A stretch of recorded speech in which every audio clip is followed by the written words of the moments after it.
Hello, this is Keith Owens welcoming you to the Afro Fantasy Detroit podcast, a Detroit Stories quarterly production. Today I will be reading you part 8 of The Witch, and I hope you enjoy it.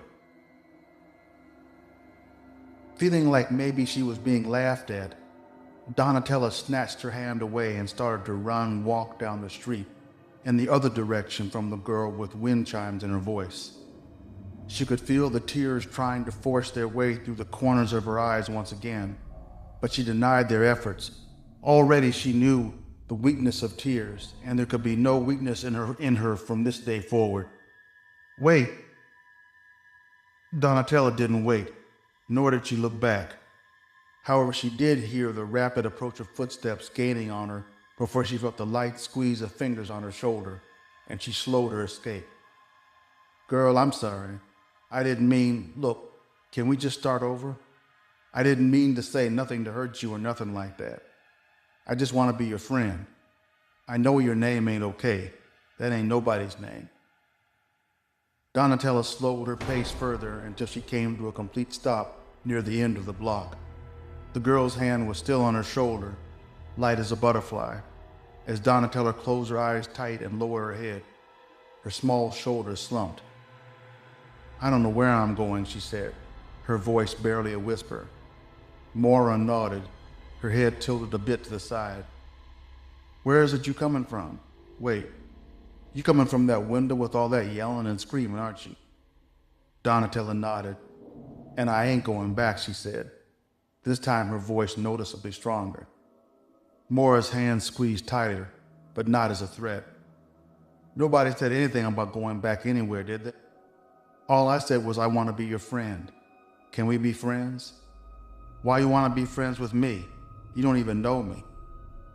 Donatella heard a small giggle. The hand fell away from her shoulder. Turn around. Feels funny talking to your back like this. Donatella opened her eyes slowly, then raised her head. Straightened her shoulders, turned around wearing her father's face of learned bravado. This is better, right? Said Maura. Donatella smiled through the bravado. She couldn't help herself. Never had a friend before, she said. Me either, said Maura. Guess there's a first time for everything. So, what's your name? Donatella. Maura's eyes flashed with a gentle warmth. Pretty, she said. Donatella's smile stretched a bit wider. It felt good to have a friend.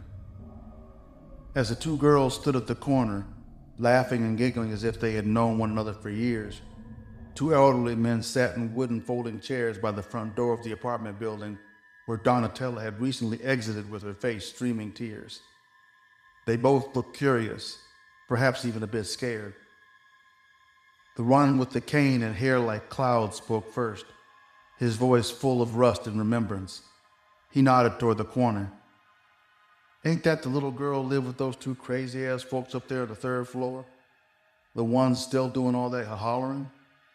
The other one, whose long face bore the weight of a salt pepper beard that spilled down nearly to his lap, nodded in agreement. That's their daughter, Donatella. Pretty name. Mother got a pretty name, too. Too bad she don't look nothing like her name. Phantasma you talking about? Oh yeah, and back in her day, brother, let me tell you, girl filled that name out. Used to, but time ain't been kind to that woman. Husband either. You know Ellis, right? Little short nigga used to could fight so good for his size. Okay, yeah, I remember. But look here, Stone.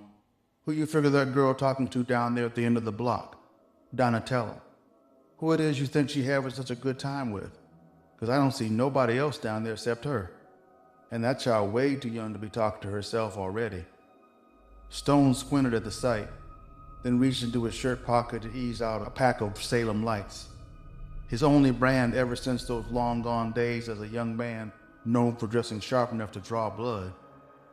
He tapped the pack against his finger, then shook one out, reached into his right pocket, then his left before fingering the lighter. Even after all these years, Stone still needed the smoke to calm him down whenever there was something out of order in his environment that made his heart start to race. After a minute, he exhaled a long, thin stream of smoke. Who knows what these children see, Red? Sometimes when you can't see what you want to see in this life, you gotta paint your own picture.